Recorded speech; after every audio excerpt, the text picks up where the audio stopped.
You know, and I know, and they know,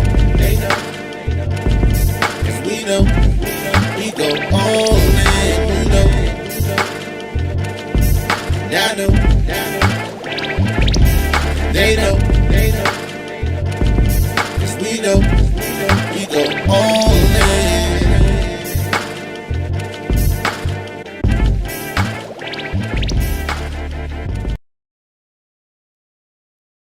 Sip it, side take. Ladies and gentlemen, welcome to the newest edition of What You've Been Missing. You are now listening to the All Dressed Up podcast. If you're with us live, you're live.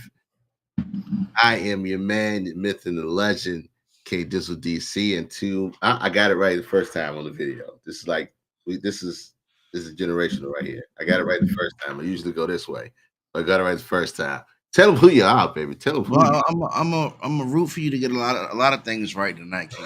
I'll tell you that. It's your man Have Streams, man. It's good to be back. The All Dressed Up podcast, first episode of March 2025. Man, what up, Sal? What up, Sal? Sal is in the building. Look, man. Look, if it always feels like forever, but it's never too long, man. Shout out to the underdogs. We in the building, man. We got a lot to talk about tonight. We got a heck of a lot to talk about tonight.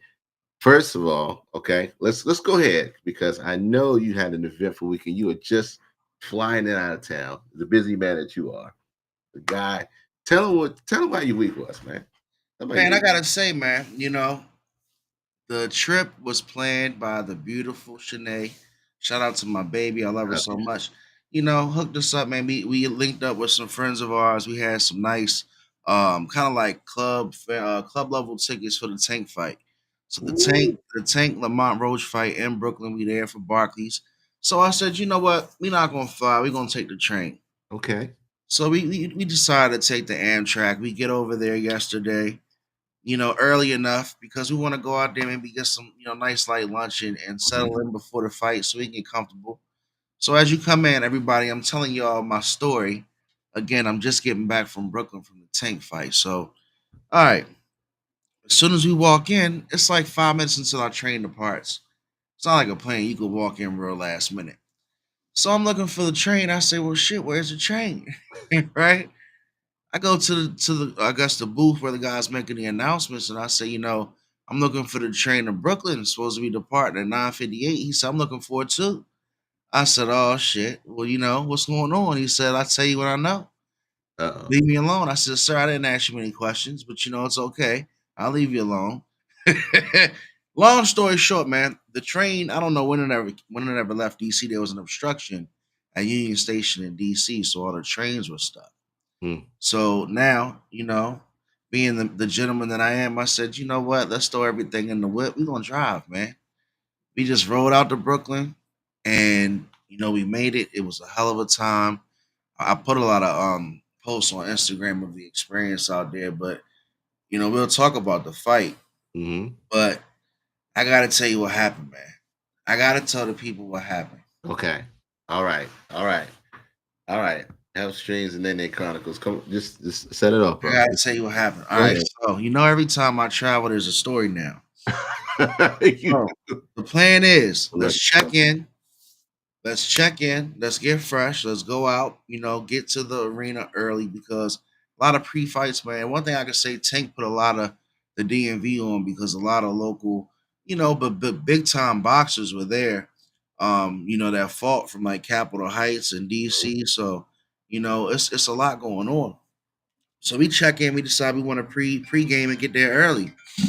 And when we check in, we just pretty much put our stuff in the room, change up, and leave. Room was a standard hotel. And when we get back, obviously it's late. It's after all the event, the fight, all the parties and everything we did. So now it's time for us to lay down. So as soon as Shanae moved the comforter, it's these two mismatched black socks in the bed.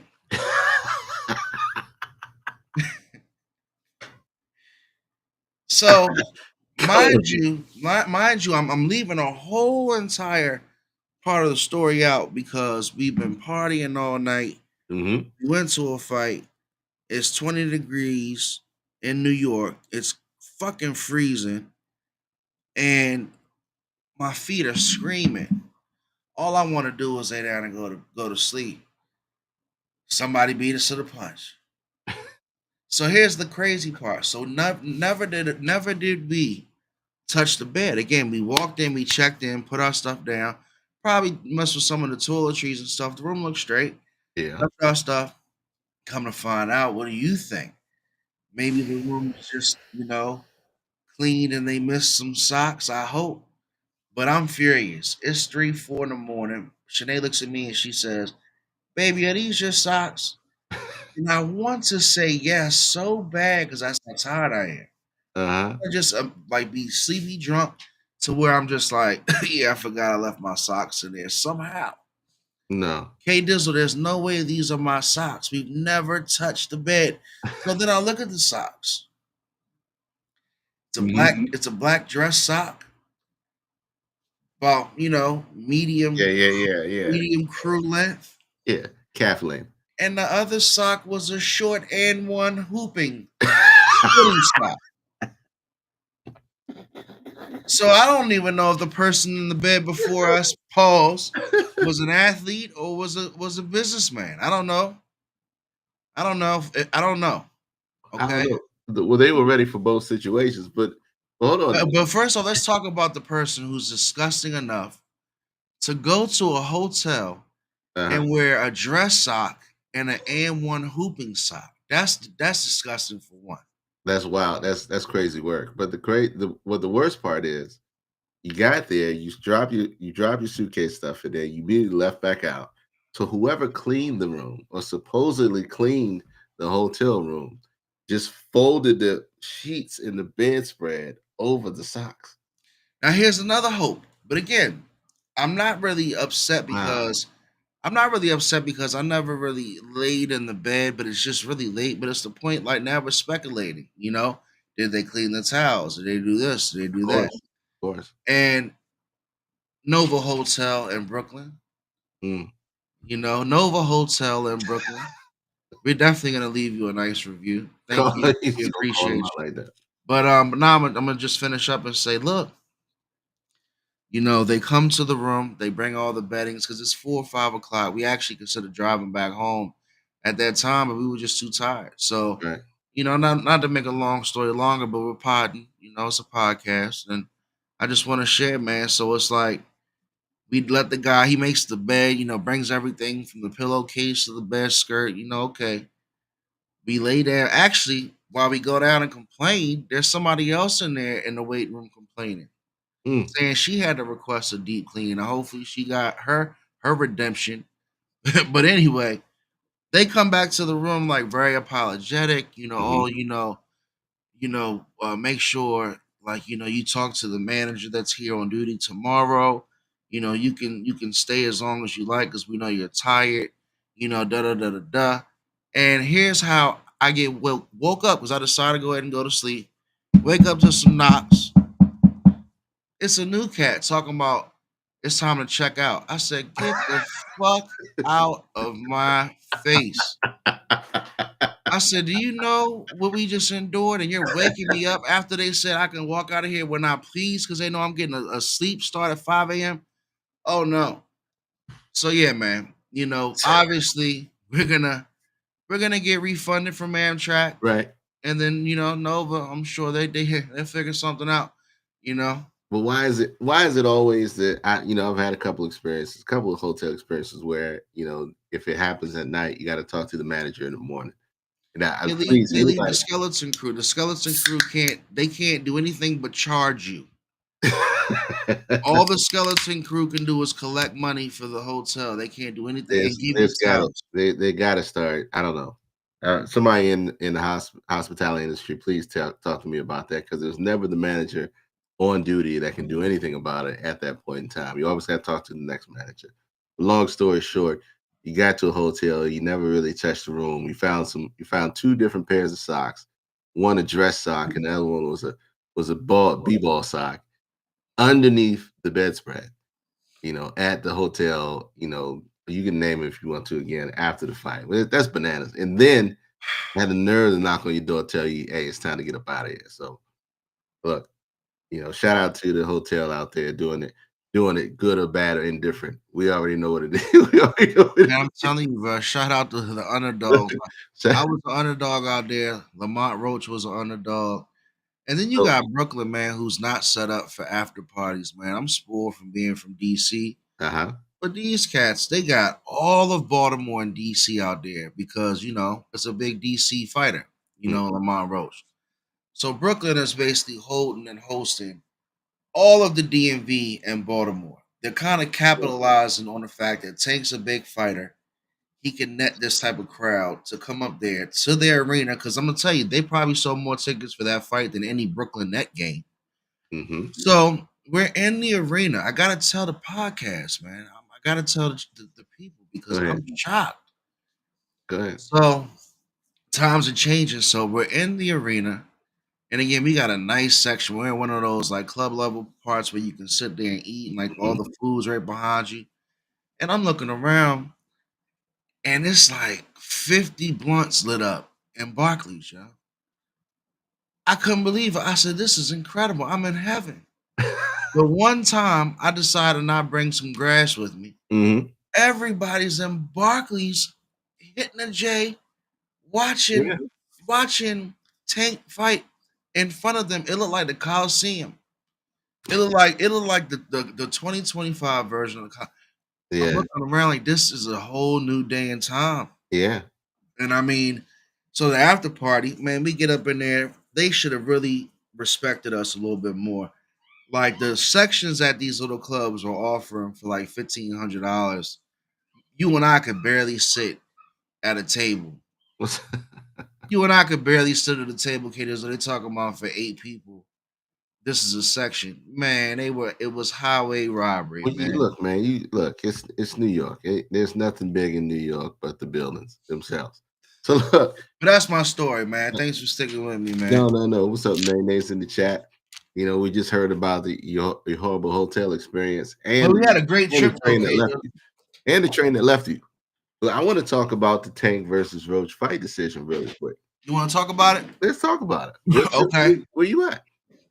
First of all, for those who didn't see it, it was Oh, I very good saw it. fight. Very good fight. I know you saw it in person. Very good fight. Yes, I did. But the match ended up in a draw. How do you feel about that? All right. So you want me to give you my whole breakdown or Give just me a breakdown, man. all Let's right, hear it. so Socks and Grass, exactly, so that's the new mixtape coming out. It's like Chicken and Beer with Ludacris. So all right, so your boy Tank Davis, like if you're not a casual fight fan, if you really follow boxing, you kind of understand what this fight was. Ron says a robbery. Arizona, all right. So Arizona, you say it's a robbery. I'm in there repping DC hard. Arizona pause. Like the whole crowd, we going back and forth. Baltimore people talking trash. It's all love though. It wasn't no beef. Hmm. But let's start. Let's talk about it. So it's an opportunity for Tank to get Lamont Roach his biggest payday that he's ever got. Hmm. So it's like me and you, K Dizzle, getting ready to have a huge headliner, pay-per-view fight. You're the champ. You've been getting all the, biggest draws. Right. But I'm your boy and I'm up and coming. Not really up and coming, but again, to a casual fight fan, you might not really know Lamont Roach, to that depth Right. unless you follow the sport. Right. This is a chance for him to get the world, the spotlight in front of the world, Make a name. and cash a check. And hey, it's me and K Dizzle in the ring. So how much are we gonna really beat each other up? We boys. Right. So it's a boxing setup all the way. And I'm not saying it's rigged, but you gotta understand what I'm saying. It's a boxing setup. It happens all the time. Hmm. They're not in the fucking press conference ready to kill each other. Their parents ain't fighting each other in the pre-fight weigh-in. So obviously it's all love. Get to the fight. They come out. My man, I think Lamont came out to what's his name, man? One of the young boys, man. OG, forgive me, man. I'm 38. One of the DMV rappers, OG something, just came home. But anyway, my man Tank comes out to Joel Santana and Jim Jones. That's a conversation in itself. Go ahead. So right there, what you think about that? Because you said ask me my opinion. I'm gonna give you the rundown. I saw it. I'm gonna tell you right. It is a put on Arizona, but Arizona stick with me because I'm gonna tell you what happened. But when he came out to Jewels and and Jim Jones, I knew he wasn't taking this fight serious, bro. And I fuck with Dipset. I liked it. I'm in there hollering like a fan, like, where's Cam? You know, where's Cam at? But he comes out to the Dipset anthem. Right. What you think about that? All I know is the funniest thing that I heard from it was Jim Jones had a Michael Kors scarf. I don't know. I don't know. The He had a Michael oldest Kors fight. scarf on. I don't know. And you know what? It's funny, K Dizzle. That's why you so fucking hilarious, bro. Because you took it right to the attire, Jim Jones. He, man, The I don't know oldest what the fuck Wyatt. he was wearing. The oldest Wyatt. And then Joel's out there with his big ass teeth. You know, it was funny. It's It wild. was hilarious. But I was excited because it's nostalgic. You know, it's dip, dip, set. Right, You right. know, and it's all that crowd, the crowd going crazy. So here comes the fight, Arizona. Here comes the fight. What's gonna happen? Tank doesn't throw a punch for the first 2.5 rounds. I don't think he even lifted up his glove in like 3 rounds. So let's talk about it. Yeah. So Does he win all those rounds from 1 to 3? Go ahead, K Dizzle. no. I'm gonna tell you 110%. I know you say you're 38. I'm a little older than you. That fight started out so damn boring. I fell asleep in the middle of the fight. I did. I fell You asleep. fell I asleep woke on up. the break? I woke up around round 8. Damn. I woke up around round 8. So Damn. yeah, it was tough. It was tough sledding. But do you think? Do you Tell think? you. Yeah, I get what you're saying. It's the setup. It No, wasn't as bad as it's it wasn't as bad as Tyson Paul, but it was bad enough where it was. Paul was there, got booed when they put him up on the big screen. That was hilarious because when you're there, you get to see the other people that are there and they put them up.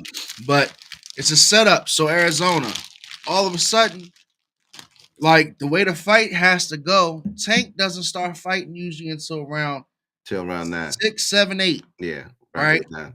And then he Fekker's knockout 8, 9. He gave up a handful of rounds before he got to that point. So he's probably maybe down a round. If you want to really be critical, he could have been down 2 rounds before he got into the actual fight where the real fight began. So all right, so now Lamont Roach starting to get some counter punches. He stopped throwing his left hand. If Lamont Roach throws that left hand, that jab throughout the whole fight, Mhm. I don't think Tank beats him, to be honest with you, because that jab that Lamont stopped throwing Mhm. neutralized Tank every time, and he was fast enough to not get caught with a lot of Tank's power punches. And when he did get hit, he didn't get hurt, and that was the thing about it. Like when I noticed that Tank wasn't hurting him, I'm like, okay, either he can't hurt him or he's carrying him for the paycheck. It's a little bit. I thought it was a little bit of both. I thought it was a little bit of both. One of the things I love our DC fighters, right? But very few of them. All of them have great hands. Never had All of them chance. have great skill, right? But the one thing the majority of them miss is the power.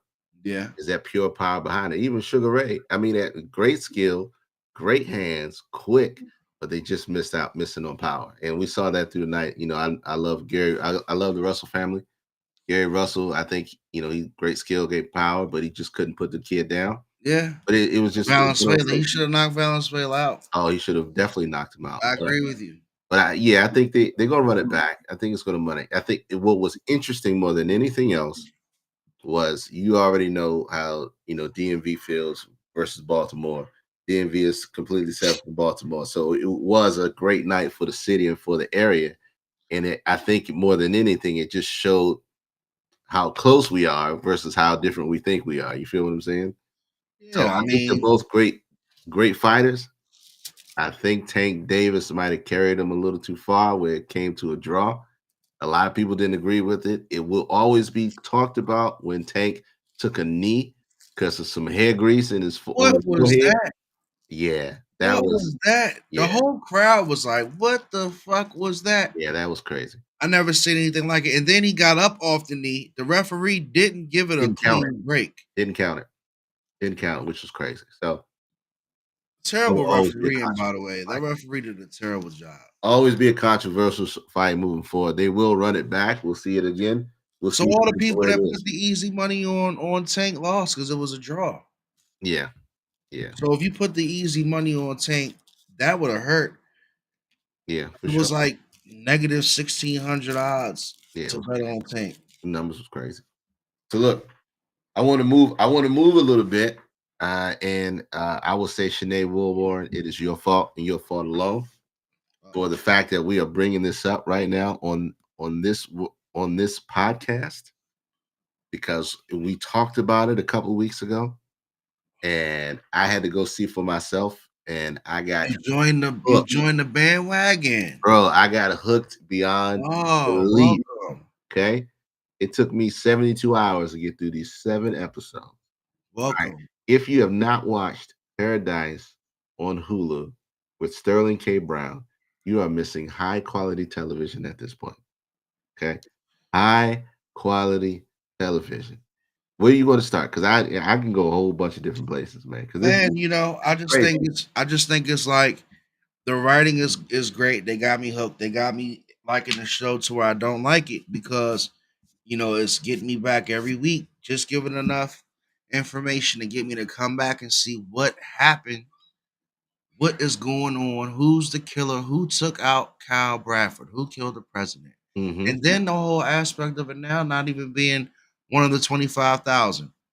So now that opens That's up the my friend. whole world. We should have And his wife's alive. just put spoiler alert. We shout out the spoiler alert. If you ain't watching it, please go Oh, watch if it. you ain't Apologies watched in advance. Paradise by now, Spoiler this ain't alert. no spoiler alert. You a Bama. This a Bama alert. Because Yeah. I've been telling you guys how good Paradise was. And I don't like TV series, especially that's out right now. But Hulu trying to take a step over Netflix, man. They trying to step over, man. Look. So the actual production is good too. Mhm. Like it's not cheesy and it's really written well. If you haven't seen it, based on a president, you know what I'm saying, that's set right during again the apocalypse is occurring. Mhm. Things are unfolding, the world's coming to an end. They got a select amount of people that they can actually take to an underground world or a bunker where they can start over a new life, and be protected. And all these people, have some reason of why they were selected to go by Mhm. people with the president and a person who's really close to the president and Sinatra, the lady who plays the very interesting character. Oh man. Very interesting character, man. Sinatra gets you to the point to where you want to jump through the screen and just grab her up because now, again, spoiler alert, Xavier's daughters, got caught up. So they got the leverage on him. And she's saying she knows where his wife is, who he's been thinking has been gone since the beginning of the He's a- TV He series. is literally the devil incarnate, bro. Can She is you she's imagine? playing with lives.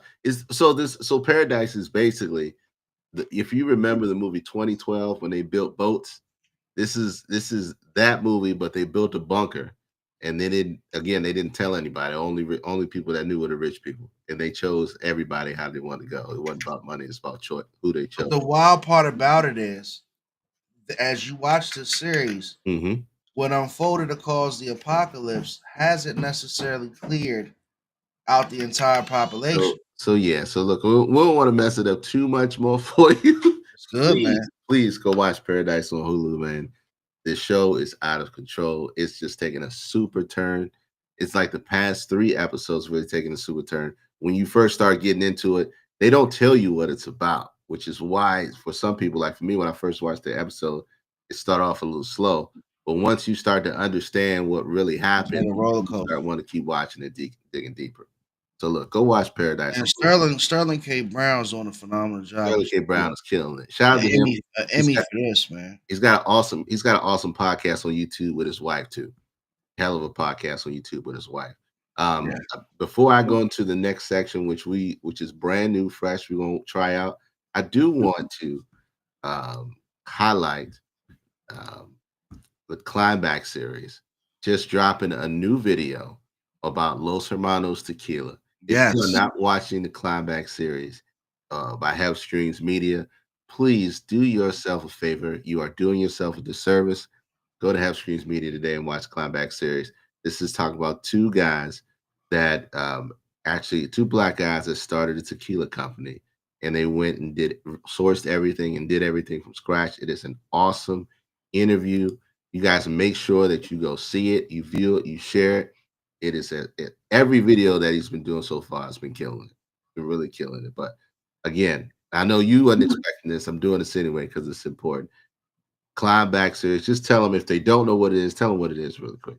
Man, thank you, K Dizzle. Man, the Climbback series is my baby. It's something that I'm proud of. It's a web series that allows people that have hit rock bottom, maybe gone through some trials and tribulations, personally and professionally, but we get to sit down and let them tell their story of how they climb back and are doing phenomenal things like Los Hermanos is doing. Went to Mexico themselves, straight out of Baltimore, man. Went to the source, down to the cartel, the real Mexico, they call it, Mhm. and rub elbows with the Medellin and get to the agave plant and cut it down and actually taste and sample the tequila and have to get it back across the border. I mean, the interview was phenomenal. Please come to Have Streams Media and check out that episode because it's really great content, man. Like I think it's some good stuff. It's people telling stories that you'll just be surprised at what other people have done and where they've come from. So thank you for Mhm. letting me share that on the podcast, bro. But Of definitely course, check out man. the Of Climb Back. course. Of course, man. Shout out to the Climax series. It's a great thing you're doing, man. And I support that 110%. So this next really quick one, I showed you the little pictures. This one we're gonna call this little section we might start doing. We'll see how it goes. Called Streets is Talking, where I She's just talking. pull up some of the stuff you've seen on the internet over the past week that has stirred conversation and controversy that people have been talking about and sharing their opinions on. His first pick I'm gonna pull up. Let's see, where is it? Let's do this one, okay? All right, this one right here. Let me move us to the side so everybody can read this, okay? After lady post online. After 2 months of talking, I told this guy yesterday I wasn't ready for a relationship. He responded, "It's been great. Hope you had a good one." And then he blocked me. No effort, no pressure applied. I am devastated. I am devastated.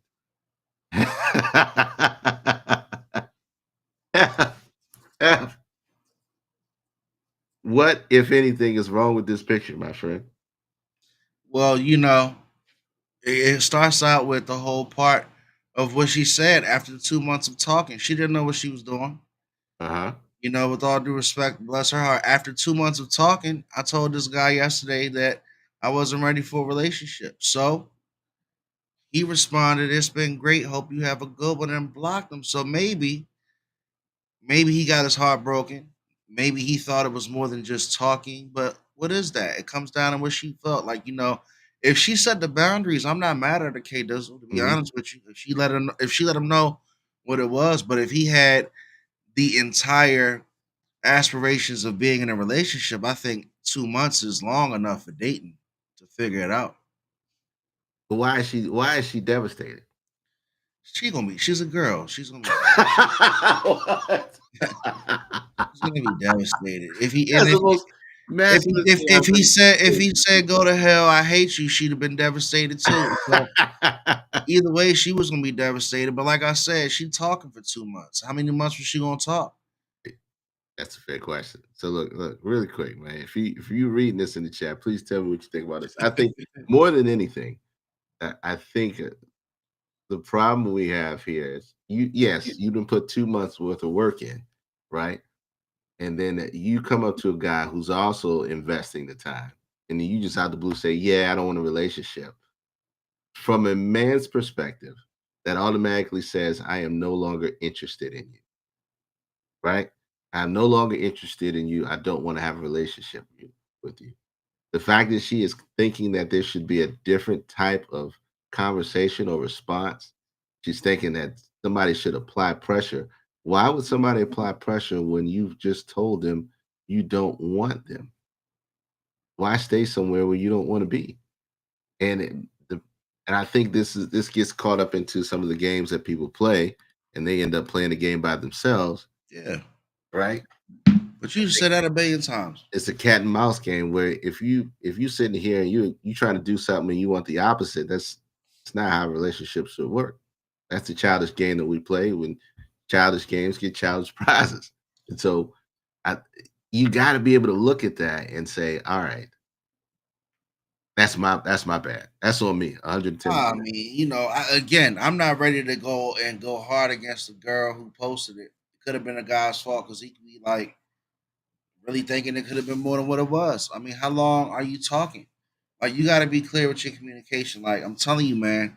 I told y'all, I've been watching that Pop the Balloon and Find Love lately. And the worst thing that you can do out here in 2025 is not tell people the real shit up front. Hmm. Man, you got to get it out there, man. Tell people what you want, tell people what you don't want, and don't be faking because all you're going to do is just wait for the inevitable. You're going to be talking for a couple months, K Dizzle, and But get, and get a message just like that. no, Because the whole time, what? no, the issue is this. You thinking you want somebody to apply pressure when you tell them you don't want them. But they want that either way. That's what I'm trying to tell you. Even if they didn't like the guy. But she probably was talking to him for a couple months and never even liked him. And still No, wants him to apply the pressure. well, she says obviously she liked him because she's devastated. Right. She's upset that he walked away. But that's your fault. Don't put it on the internet and get upset and say, "Oh, I'm devastated." That's your fault. She better figure it out. Next relationship, next talk. Yeah, let's talk. Next Hey, time she goes on some talks. by the way, 301-857-1757 is the number that you can hit. We will bring you on, talk about it, say your feelings, speak your piece. I'm gonna say this one again. This is gonna be real quick. This next one, Streets is talking. I've seen this circulate a heck of a lot as well, which is crazy to me. Huh? South says Hef Streams Media sponsored by the Nova Nova Hotel. Hotel. Absolutely not. All right. So this young lady herself, this young lady herself, That's hilarious. man is giving low effort after he sent $30 for lunch. So the text message says, "Good morning." He says, "Good morning." He sends $30. He says, "I know it ain't much, but lunch on me." And she immediately returns the money and says, "You don't have to do that. Thanks, though." And then post it and says, "I'm so over low effort. Just keep it effort." Man, these women are gonna be single for a long time, bro. Or they just gonna be getting with more and more women. let, me, let me say this. Let me preface this conversation, okay? The problem is this. We see a lot of this online. We see a lot of this um, posterized, and we start to believe the false narrative that majority of the women out there are like this, or the majority of men out there are like this. This Hey, is Dizzle, you starting to make me think they are. hey, look, because this is what's sensationalized. This is the exception. This is not the rule. Guys, please don't think all women out here like this. If you do run into this, you have done yourself a service by moving away from this person. Okay. So you actually dodged the bullet. You've seen the flag and you need to keep rolling. So look, man. I'm so caught aback that What I you can't think even though? say much on that. I can't even say much. I told you what I think it is. What do you think it is? I think it's women out here do not want to be in relationships, man. Women do not want to be. I think men want to be in more relationships than women. I really do. I truly believe it. I really believe that men still want to have traditional relationships and women Mhm. don't want no parts of that shit. Mm. I think more men are trying to stick to tradition and more women are straying away from tradition. And it's like now, you send me a cash app or Apple Pay for $30. Like I'm supposed to come home and give you the panties off or some shit like that. I ain't mad at her, K Dizzle. All right. I ain't mad. I'm gonna play devil's advocate today because I had a great weekend in Brooklyn. So I'm gonna play devil's advocate like All you right. usually do. I'm gonna beat you to the punch. All right, do it, do it, do it. So Man, look, maybe it is lazy. Like, should he if you're looking to create a gesture, all right, uh-huh. Is it the old fashioned, the thought that counts, or should he have maybe showed up with a cooked meal at her job? Maybe went by there with some effort, like she says, with a meal that he prepared. It wouldn't have been no good. She would have threw it in the trash. She's like, it ain't Mastro's. Get out. See, the same way It you ain't just said, Mastro's. Pick the rocks. same way you just gave your answers, the same way I just gave my answer on the last one. Hey, so Either way, you don't win. So look, before we go into the last one, right? I have the absolute pleasure. We have a special guest tonight, man. We have a special guest tonight. Absolute pleasure. And you know what I want to do? I want to do it differently. I normally go in and just talk a whole bunch of spitting a whole bunch of stuff about the person who is, what they are. I'm gonna let them speak on themselves, and then I'm gonna just Uh-oh. sit the effigies upon her. And I'm gonna pull you in. Shout out to we're bringing in the lady of the evening. Her name is Sarita Wright. Sarita, can you hear me? You got your camera on? Yes. Look, there Hello. she is. There she Thank you is. for having me. Hey, look. So tell them because they don't know. Let me move this thing out your face, out your I forehead, can't. right quick. 301-857-176 conversation. Look, tell them the people who you are.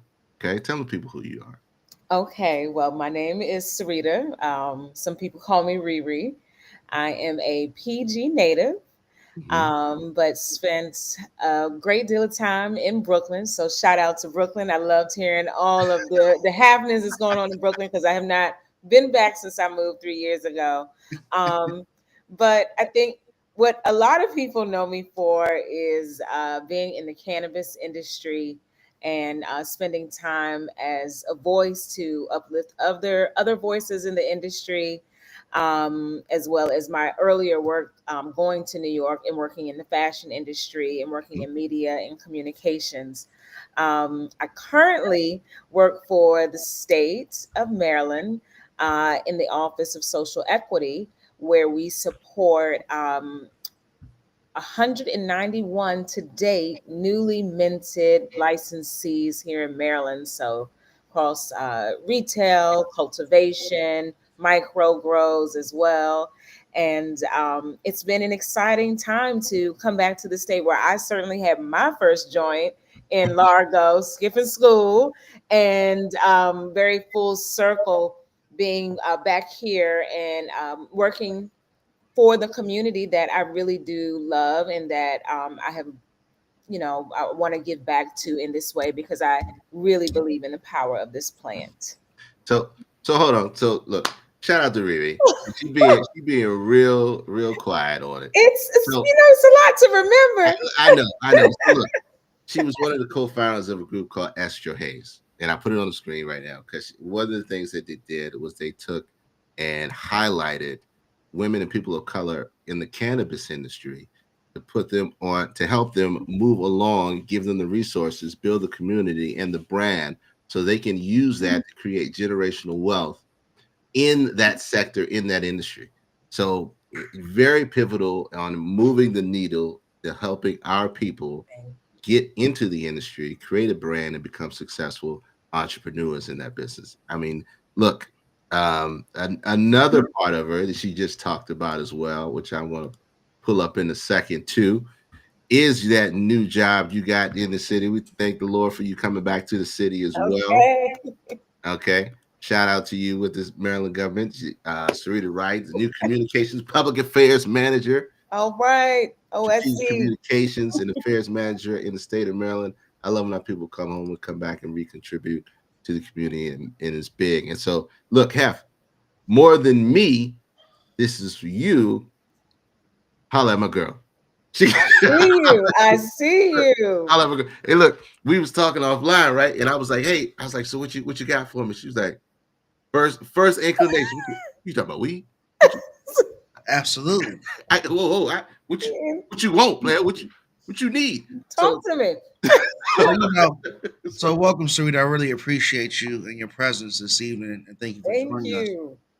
So this is a platform that we love to have people like yourself come by and share some knowledge. And I'm a cannabis user myself.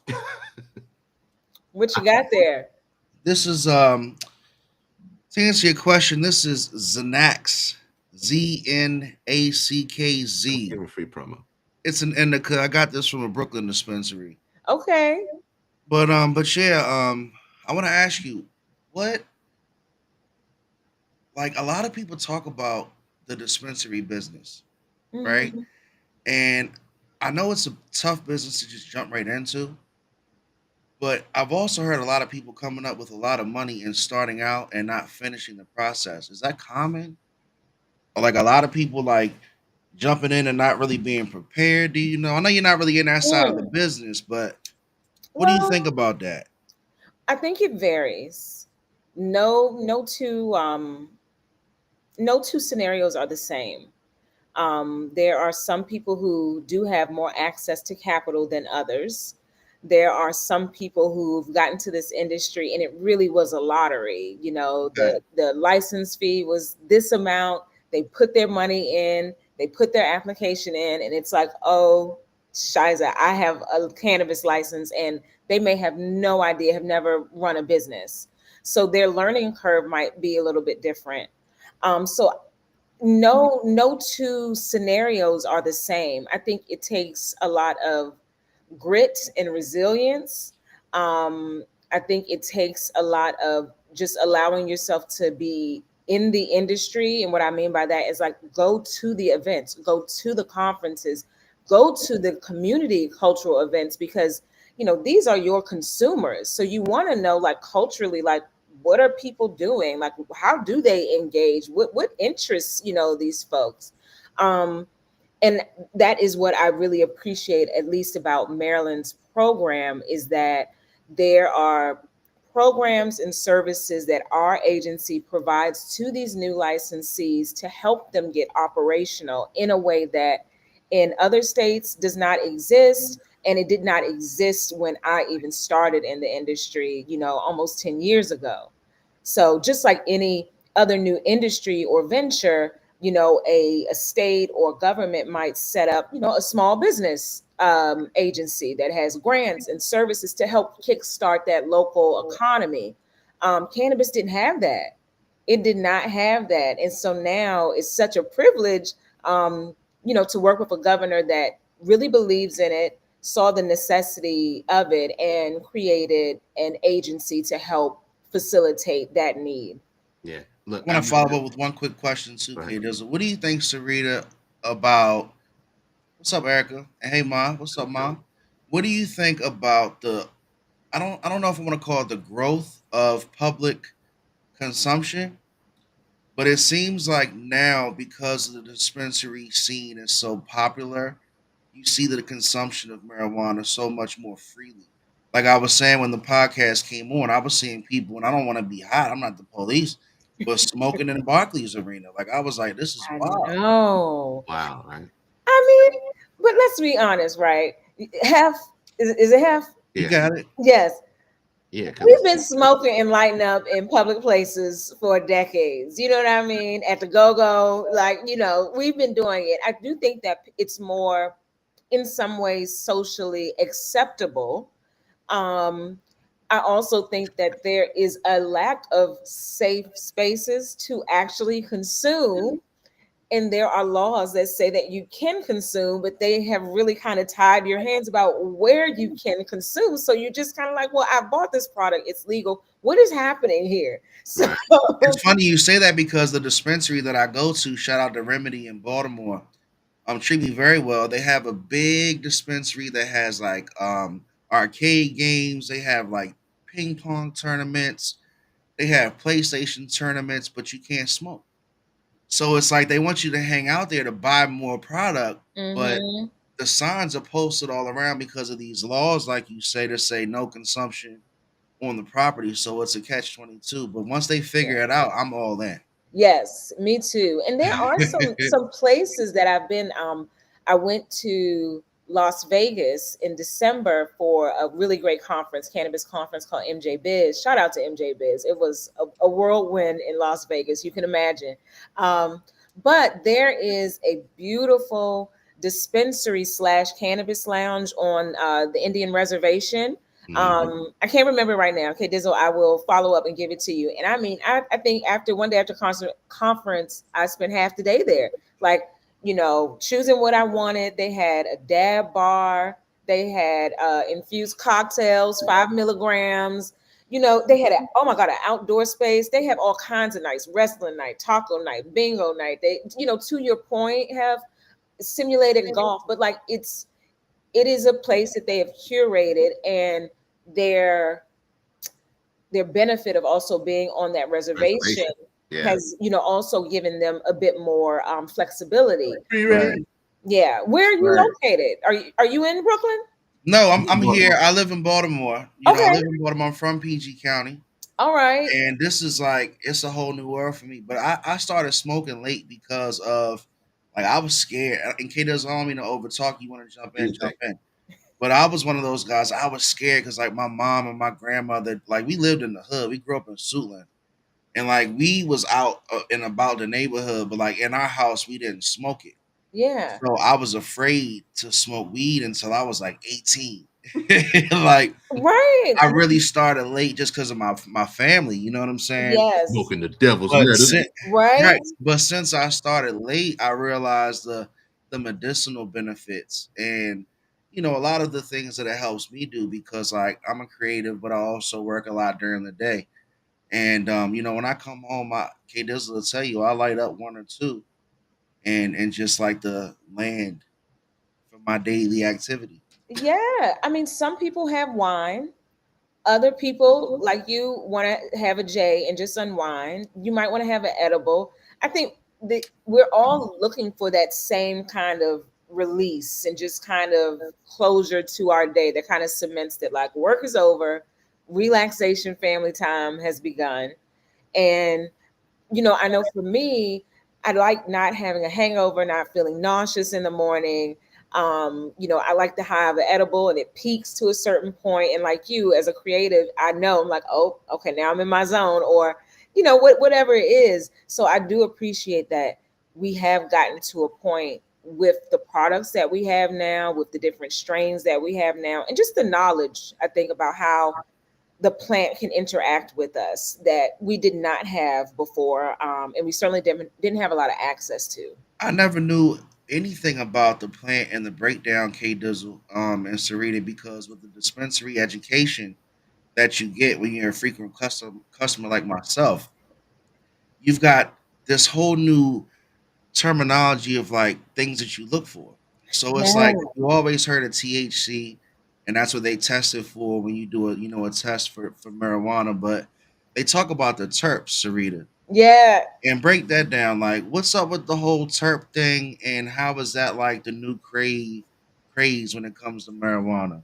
Well, listen, I don't presume to be a scientist about this plant, but I will say that like terpenes are found in a lot of things, and they're used really to, I think most people know about terpenes in the sense of using them to heighten maybe a flavor in food. So, like a popular terpene in cannabis is lemon, also pepper. And then when you start, combining some of those terps, that also can help with some of the medical benefits, that lemon has, that pepper has. And so, like, to your point, having that knowledge, you can go in and be a more informed, I guess, consumer, like you would with anything else. Like you go in and get some sneakers, maybe you had your ID on the New Balance, but then you go in, you see, okay, oh, this Converse got some over here, Puma's got some here. You trying the different things, you asking questions. You're an informed consumer. You've tried it on, and you're like, okay, this is what I want to get. Now you can actually do that. Like you go into dispensaries, and there's brands that are coming up, brands that are more known than others, brands that have been able to, maybe just be statewide and get really big, or maybe they're national or regional.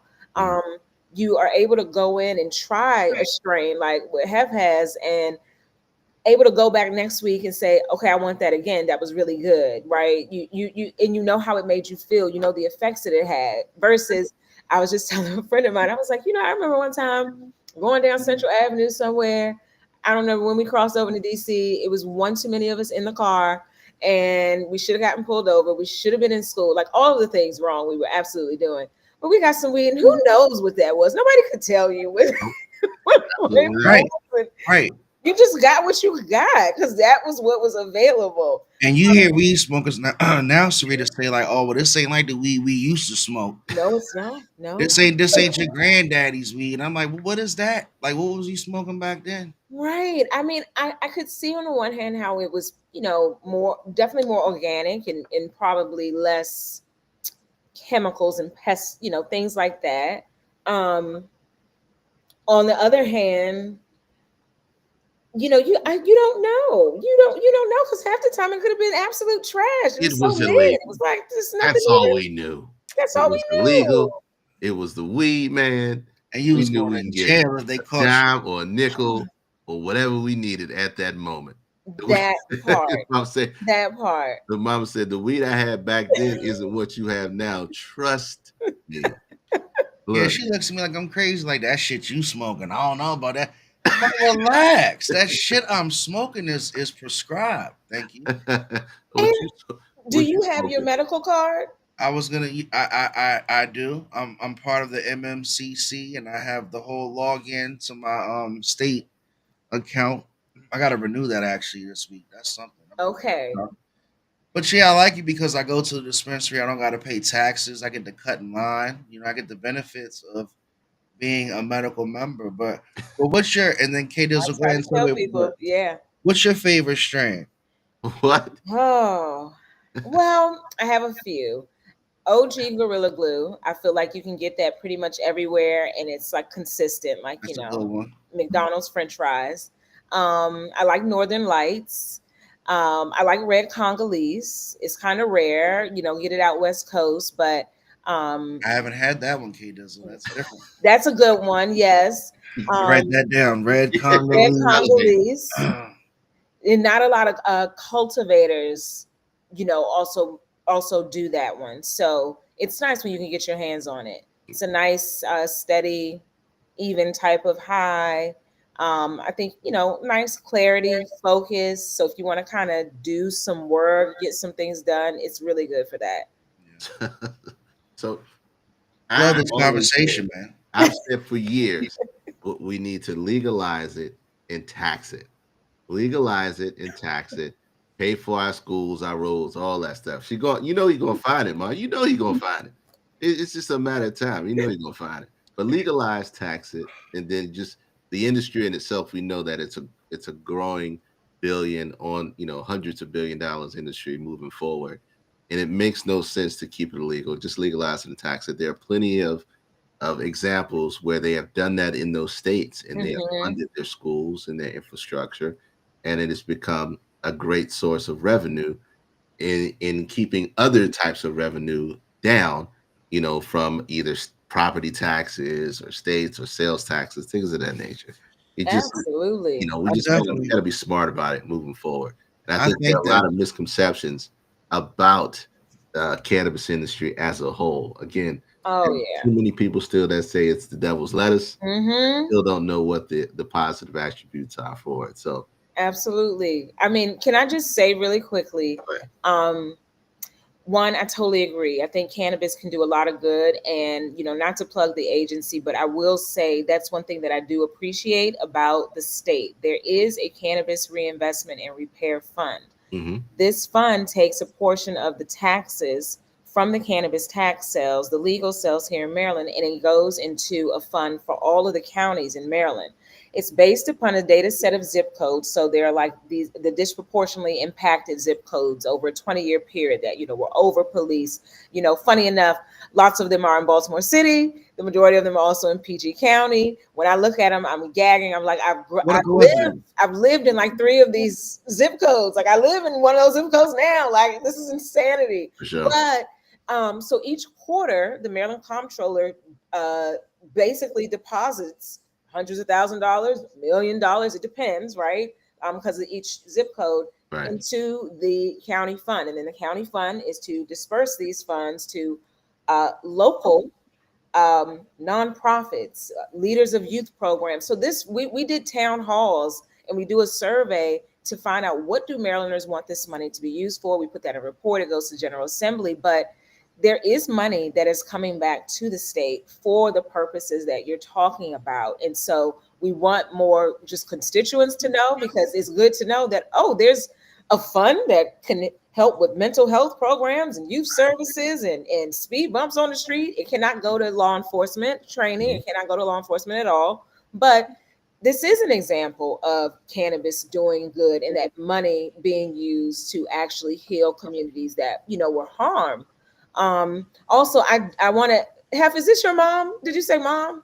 Yes. Yep, Mama Hef. Okay, Mama Hef, if you decide to get try cannabis again, get your license. You have to meet with a doctor. They are going to really talk to you and get to know you and ask you, what are you doing? How are you feeling? What do you want from this?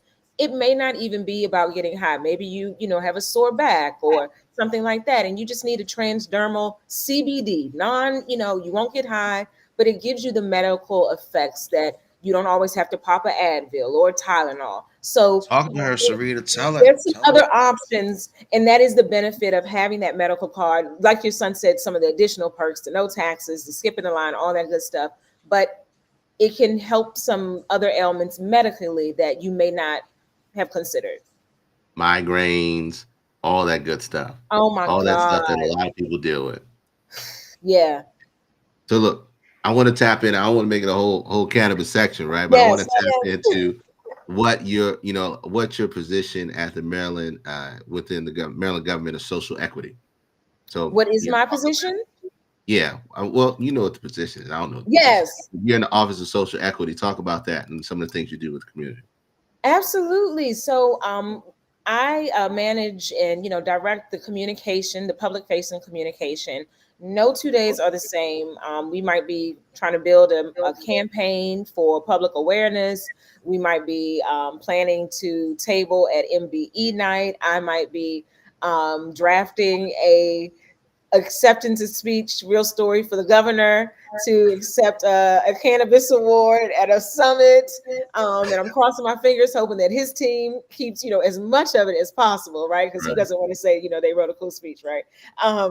And so, I really help to share our programs, the bills that are passing that are related to cannabis, not just in the state, but in the nation that are relevant, and also really help to uplift the licensees and really help the state understand that we are not just like giving money away. This is really a program that is really to help serve these entrepreneurs, because at the end of the day, these are small business owners. They are entrepreneurs, and this is a plant. So, help to share those narratives in a way that I think is human first and not policy first. Yeah. Heck yeah. I know that's right. Heck yeah. Yeah. He's homegrown and doing it. Yeah. I love it. I love it. Look, Riri, look, if you don't know, please educate yourselves on cannabis.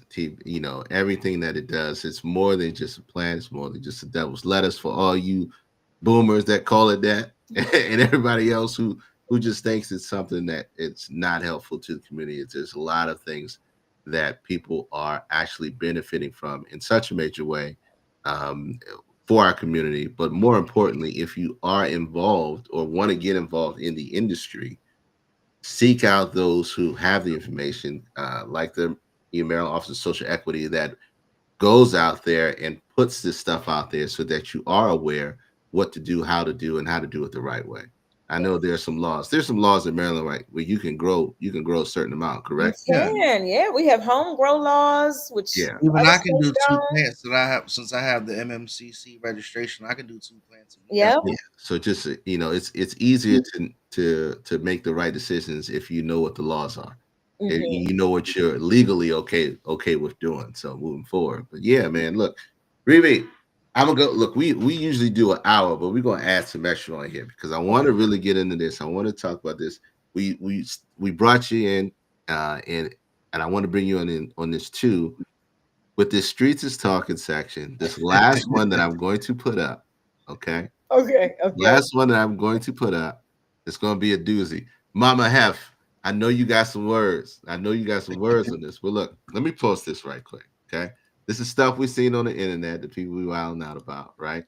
And this one's a Right. little long, so bear with me. Okay. Let me put this up on the screen, make sure it's there. All right. So the lady says, so I told my 19-year-old that she should pay $100 a month for rent. And now her and the 16-year-old are saying I'm a bad mom and I'm trying to get her for her money.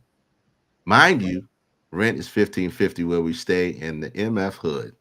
My plan was to move in a better area where the rent will be about $2,500 a month. This past year, my light bill has been $400 to $800 a month. All my bills get paid. I'm not on no assistance. I never ever received child support from them. Nothing. It's not including their high maintenance hairdos, clothes, none of that. Shoes, none of that. I work like a dog as a CNA, sometimes working 2 jobs at a time to maintain. I don't see the problem with her paying $100 a month. Damn, am I wrong? Her thing is, I'm saving all my money for a car and I'm going to find an apartment. I said, okay, Marche. She don't put her name out there. Mm. You've been saving for a car for 2 years, and in those 2 years, all I see is packages every day in the mail. Ooh. And you're DoorDash and crab legs, Qdoba and Chipotle.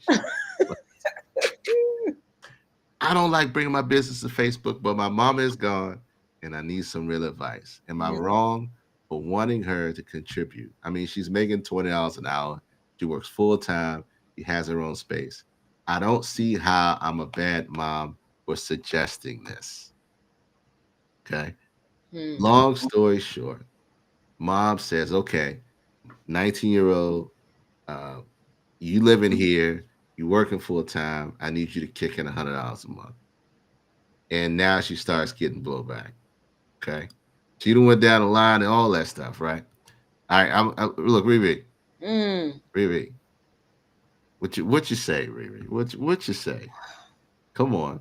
You know, as a communications professional, I have a lot of thoughts. You know, I have lots of thoughts, and I think the first, I had a lot of thoughts. I said, you get down to the clothes and the clothes and the hairdos. I said, well, you can cut that out and have her pay for those things herself, and that could probably net you several $100s extra a month.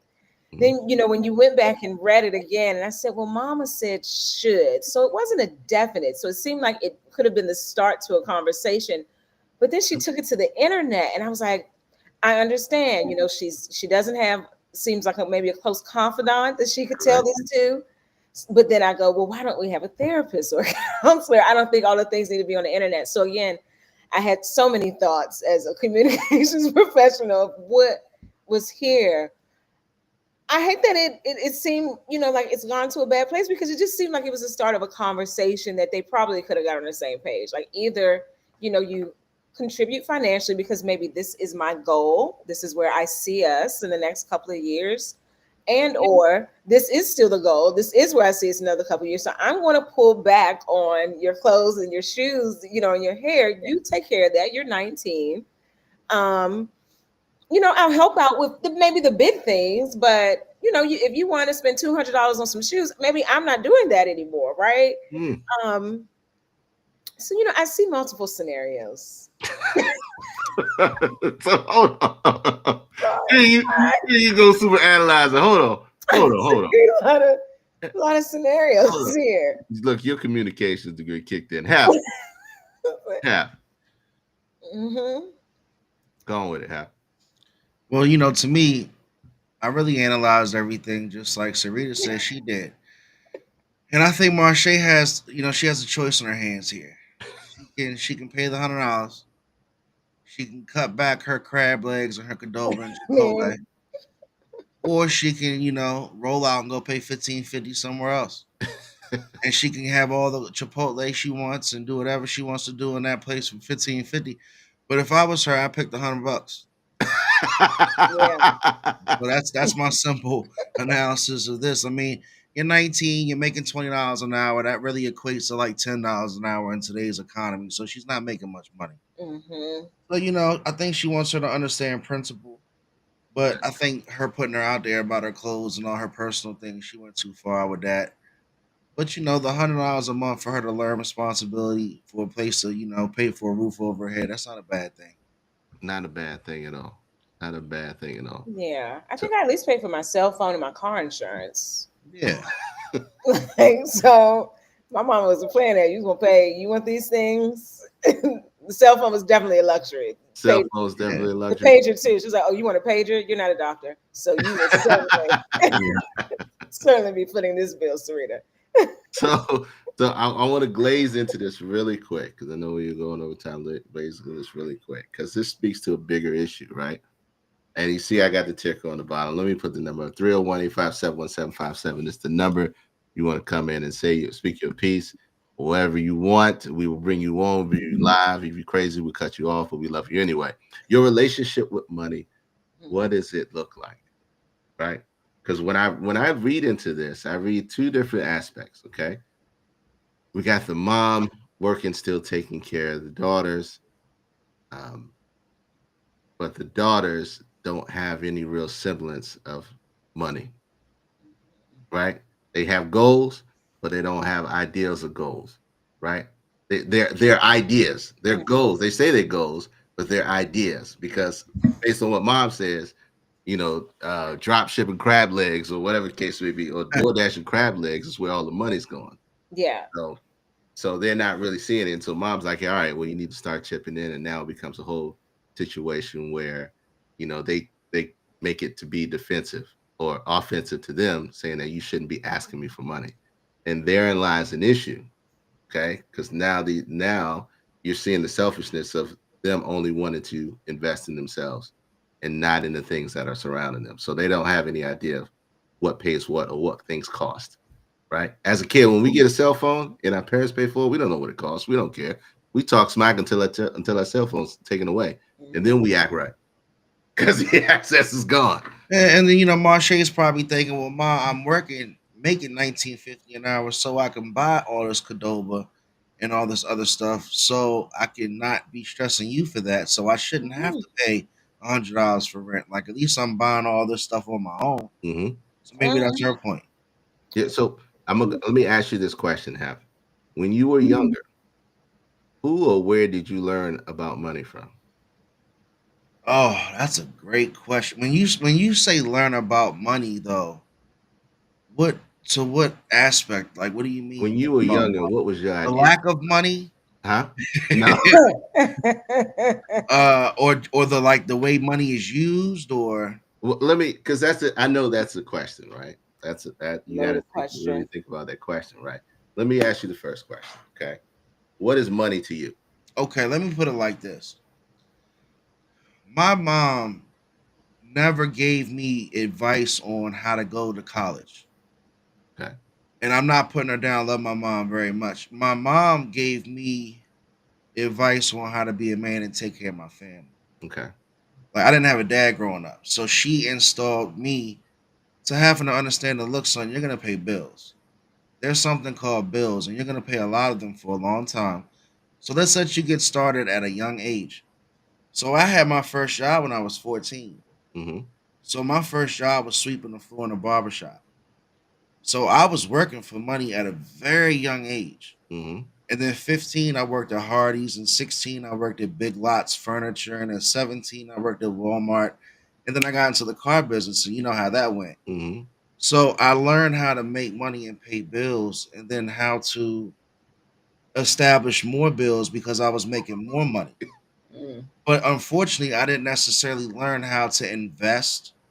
I Okay. didn't learn how to make my money work for me. Okay. But I understood that everything that I needed, it took money. Okay. All right.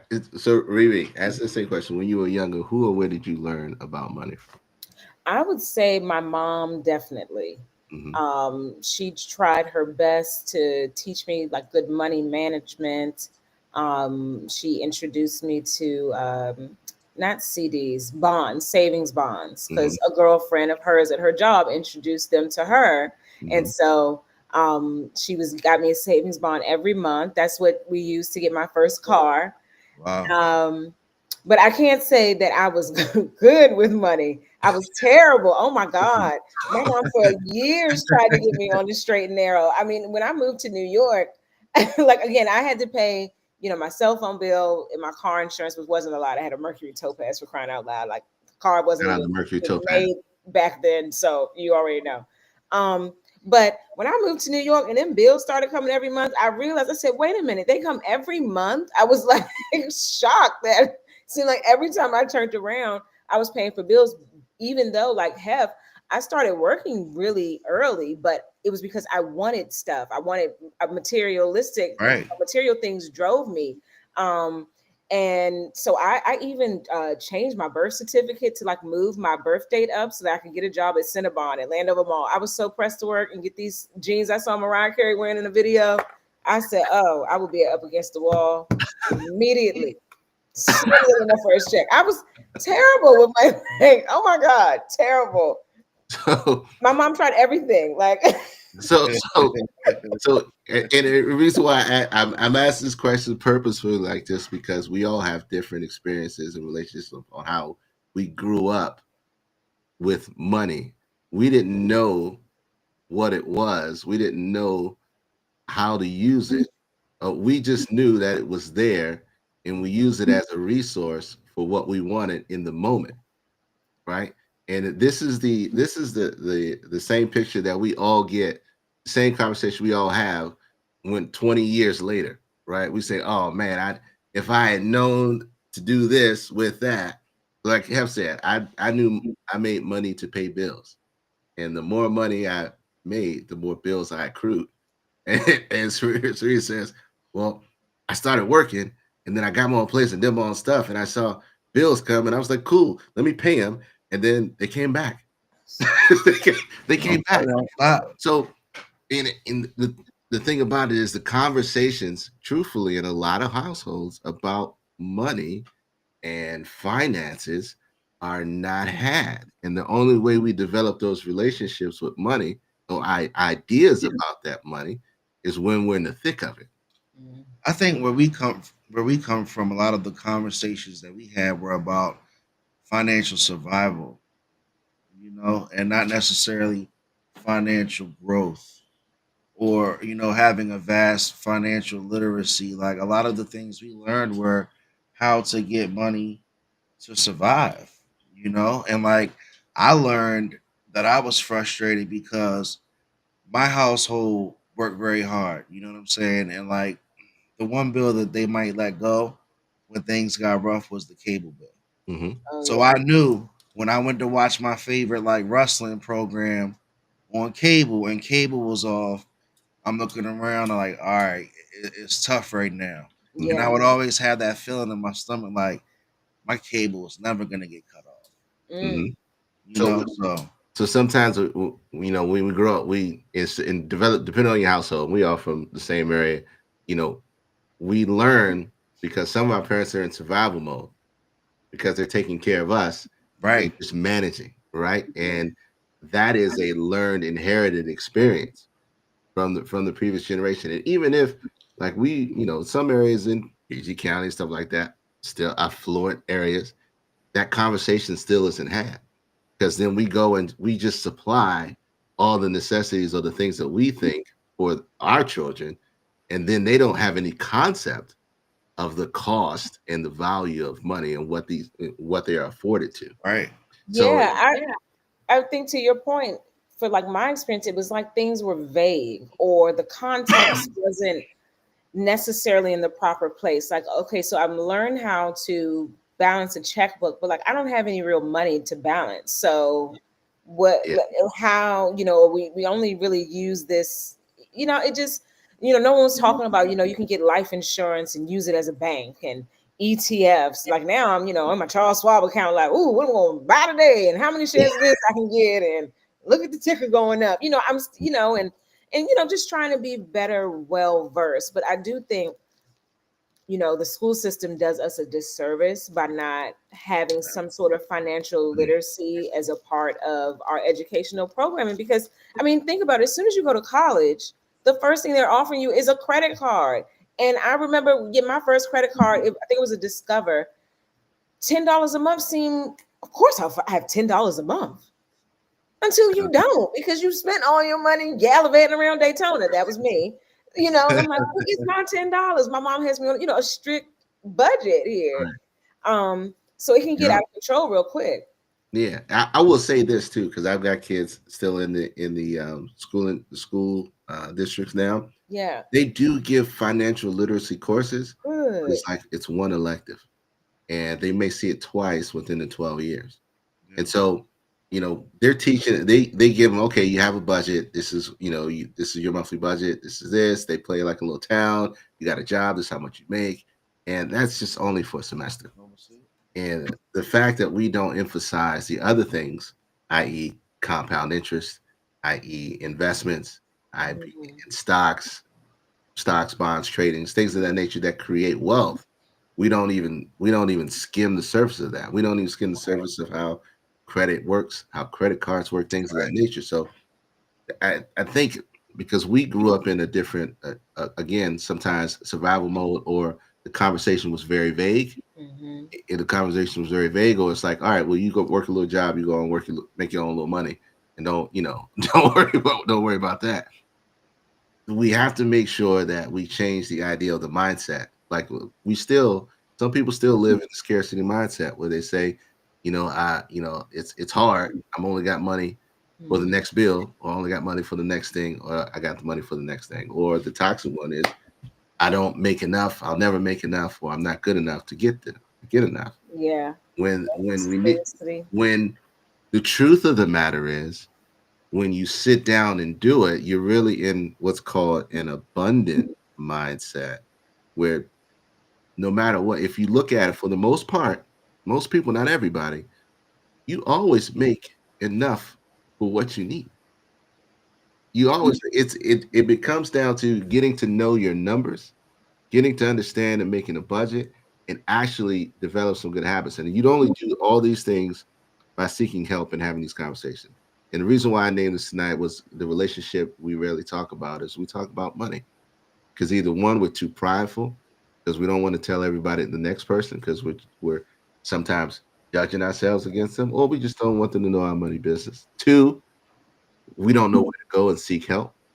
And that's where Maryland, Department of Social Equity comes in, where it brings an awareness on different things and projects and things that can help with financial literacy.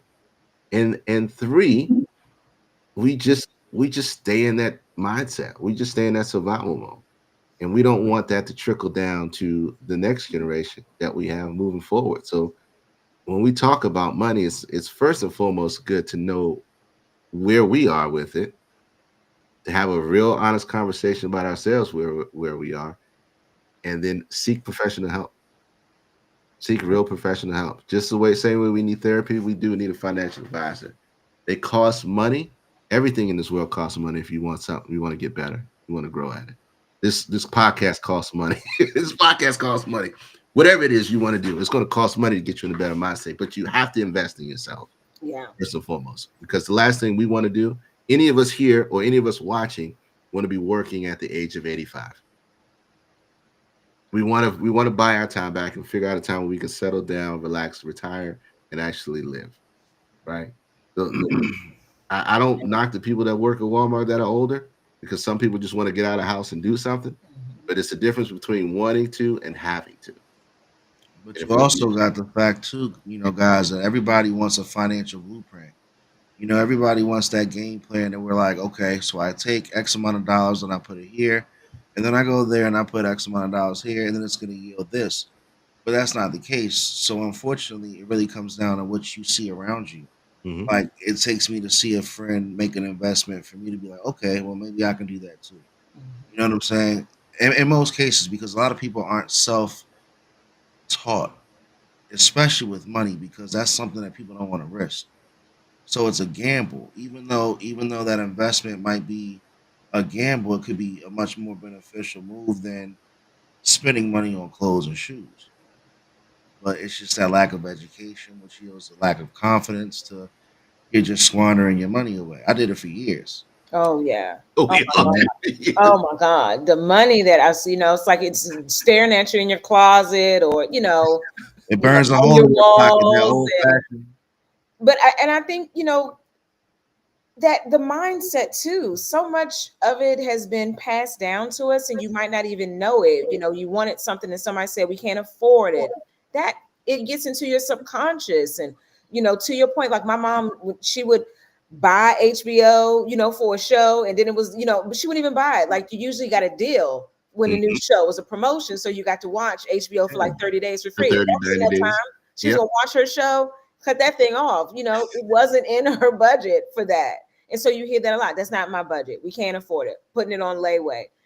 Then when you start, making some good money and you don't have to do that, you might go a little bit crazy. But I think it's the mindset first, and it took me a long time, is that you have to know that you are enough just as you are. There's not a shoe, there's not a car, all these other things, they don't matter, and they certainly don't matter when you're laying on your deathbed. You are not going to give a damn about that shoe, that car. You're not. 100%. And so I think, when people can just get past the need to appease other people on the outside and really check with themselves within and check in on that abundance that they have within, your mindset can shift and have, to your point, you start attracting people, situations, and opportunities that sometimes may not start off giving you this big financial windfall, but it compounds. That it might be education that you need that gets you to a better paying job, or another city that gives you more opportunity. Like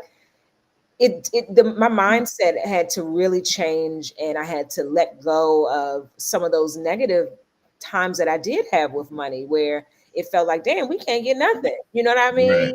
Like for me, I grew up in Suitland too. So moving over to Largo, that was a real shock. I'm like, listen, I can't even get a car. Like these kids is pulling up. Like, what is going on here? Yeah. So that need to look a certain way, and I get it, but you have that confidence really has to come from within first. Mm-hmm. Now, look, man. I know we took it a little deep, deep. But look, I think again, this is the one thing, especially with our community, because we live in an unfortunate crab in the pot syndrome situation within our community, right? Crab in the pot, or more importantly, it's Mrs. Jones. What they say with the Joneses? Yeah. Trying to compete with the Joneses, Joneses. Keeping up with the Joneses.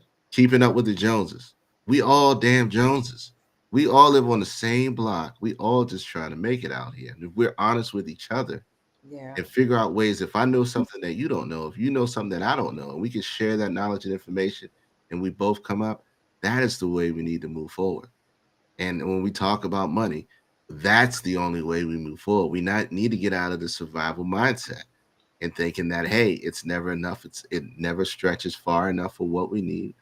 If we sit down and do our numbers, I promise you, you'll find $20. You'll find $20. You'll find $40. Hell, you might find enough for freaking Google TV. I don't know. But I do know that having an honest conversation with yourself, doing your own numbers, seeking professional help is going to help you move the needle some way, somehow. And if you share a little bit along the way, whatever you figured out with the next person, and don't gatekeep, then everybody will get in a better situation. Everybody get in a better situation. I knew that again when I came up. My lifestyle was really crazy because we lived in a 1 bedroom apartment. It was 8 of us. No, I'm sorry, 8, 5, 6, 7 of us. It was 7 of us. 1 bedroom apartment in Delphi. 5 star making some money. We moved on Ricks Road. 5 star making some real money. We moved in 17th Street, 17th Decatur. We was in this big old house with no food. We was poor. We was wealthy poor. We was rich poor. I walked to the hood to go to school. Rich poor. And then and then we moved, and then my father passed away. And we moved. We started moving once a year every 8 years.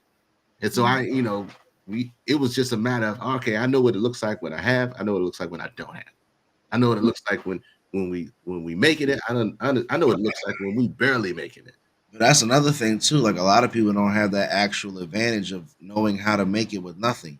Oh Ooh. man, So that's a skill that we got that some people don't know. If they had to be in our position, they probably be like, I can't go on. and that's the biggest difference when you're talking about people who come from generational wealth and people who don't, because they, depending on how their upbringing was, they may not understand the concepts of money and the ideals behind it and how much it affects the direction and the choices people make in their lives. If you did not have to worry about money, a lot of the choices you make in life would be hella different than what they are now. And that's the truth. That's the absolute truth of the matter. So if you can get to a point where you can teach your kids or teach the next generation, say, hey, if I can pass this generational wealth down, but also still give you the same principles and values and understanding what it is, what it means, and make sure that your mindset is accurate when you get it, then you can make sure you pass that down the same way. So now they don't compromise or get that money and blow it. Get that money and blow it. There's been plenty of times where grandpa died with a pension from the post office that they split between the four families. And that's what, and the money just blows out the window in 6 months. That's why lottery winners lose in a year. That's why all those things happen. It's because their mindset is still stuck in the same format it was before, scarcity or survivor mode. So be real with yourself and have a good conversation about your money. If you really want to make a change, sit down and figure it out. Write your numbers out. For those who were born after the year 1990, that's called a pen and a paper or number 2 pencil, pencil pad, and write those figures out and make it happen. But look, I know we've gone way over time. Good conversation. Yes. But look, it's important. It's hella important. Not just to know that their mindset, but also the other thing we talked about with having Sarita on. Shout out to Sarita Wright, Sarita Savage, everything about what you got going on. I love you, sis. You do phenomenal work. Thank you. That you are. Thank you very much. Thank you. Have Mama have too. On all our social media stuff, we're gonna make sure we post and plaster everywhere where they can follow you. I put your YouTube up, you're rich in spirit. We make sure we put savagegazelle.com, which is your blog. I put all that stuff there. Definitely gotta go check her out and follow her. She is a light in the darkness. If you need some help with anything, go reach out to her. If you need a hookup, she got the right shoe. Phenomenal fee. I don't know if that's real or not, but I'm just putting it out there. Say no. All good. All good. The red Congolese, half is gonna go snatch up. Yes. We're gonna talk. Before we go, please, I need to answer this question. Okay, the difference between patches and edibles, right? We know what marijuana does. The difference between patches and edibles and stuff like that, because like you said before, people get concerned about. All right. Well, I don't want the hallucinogenic part. Okay. Yes. So it's just another way to. I mean, I don't say consume because it's like a transdermal patch, but think of like you know how they have icy hot, like an icy hot patch that you would put on your back. Yeah. It's a transdermal patch that has CBD, sometimes CBD and THC, like a 1-to-1, 1 part to 1 part, or. And so that's a patch that you would literally peel off and you would put on your back or the area that aches, you know, your abdomen, if maybe it's your time of the month. And so in that way, it absorbs through the skin, through the body that way. And then that's how you get the healing. So it's just another way to utilize the plant. Local anesthesia. Well, you're not going to be numb. You ain't gonna be numb. Yeah, you're not going to be numb. And I mean, if it has THC in it, depending on the dosage, you know, you might get, you know, high in the sense of you might be really relaxed. If it might be it's an indica dominant, but otherwise, like there's a product that I use on my lower back, by Dr. Solomon, and it's like a cream. It's got like a little menthol smell, so like you know, a Tiger Balm. Remember that Tiger Balm? But that's kind of the consistency. A little goes a long way. You rub it on your back. It's I think 145 milligrams of THC, 135 milligrams of CBD. So much more CBD to give you that medicated help to relax those muscles and just ease that pain away. So again, it doesn't that one, you know, doesn't get me high or anything. It's the strength in the THC really helps to soothe and get that soreness out. Yeah. Sheesh. All right, we're gonna talk more offline. For sure. Well, thank you for having me. Absolutely. I appreciate it. Great conversation. And Health, I'm so glad you had a blast in Brooklyn. It's very, very near and dear to my heart. So thank you. I am going to jump off. I appreciate you. Perm. Okay, Dizzle. Let me not. It's fine. My government name is all over this joint. It's just all good. All grades and grades. Love you, sis. Thank you for coming on. Really appreciate you. Thank you very much. Absolutely. Bye. Bye. Have Great conversation. great conversation. Tell them where they can find you, my friend. Man, find Half Streams Media everywhere. Twitter, Twitch, YouTube. The latest Climbback series episode is out featuring Los Hermanos, man. Please go check it out. Subscribe, share it so we can keep this content going. Oh. Facebook, YouTube, ADU Podcast. We everywhere. Please, if you have anything you want to pull up in, ideas, conversations about the show, all dressed up podcast at gmail.com. You know the name, K Dizzle DC, Twitter, Twitch, YouTube, everywhere. You're about to see a lot more of us. Also, listen to Spotify. Anywhere we are online, you will find us. You'll find the episodes. Look, we thank you guys for hanging out. Shanae, I love you too. Shout out to Shanae Wilborn, sponsored by Nova Hotel in Brooklyn, where they give free socks away. They give free socks away that may not be yours. Amen. Amen. But look, anything else you got, babe? Man, I'll tell you what, man. Great episode. Thank you very much for the guests. And man, we'll see you the week after next. We appreciate you. Sal, we love you too, man. Talk to y'all. How you say?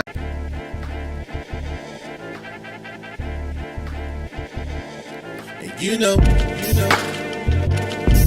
I know, and they know, cause we know, we go all in, you know, and I know, they know, cause we know, we go all